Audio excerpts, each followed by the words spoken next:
bit slow as you come down towards the Whitehall roundabout on the A420 into Swindon, around a 3 or 4 minute delay through there. Place to but park. the M4 and the local trains coping fine, but if you do spot a problem, call BBC Wiltshire on 08000 283366.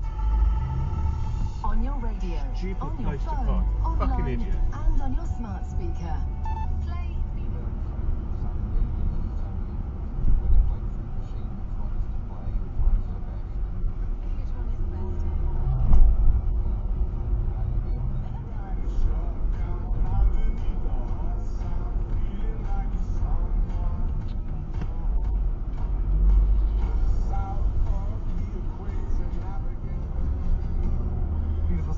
Keep it all in on BBC Wiltshire. Let's find out what happened to Alex in MasterChef from Wiltshire on Friday night then.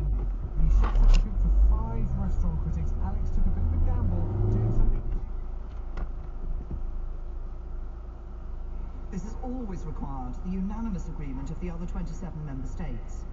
As I've made clear before, it was never guaranteed that the EU would agree to an extension or the terms on which we requested it. The House must calm itself. The Prime Minister is addressing the House and must be heard. Colleagues know from the record that they have a full opportunity to question the Prime Minister. The Prime Minister. Government to account. So, Mr. Speaker, and so will she agree to abide by the outcome of these indicative votes if they take place on Wednesday? On behalf of the Labour Party, we will continue with cross-party discussions to find a way forward, and I thank those members who've met with colleagues of mine and myself to have these discussions.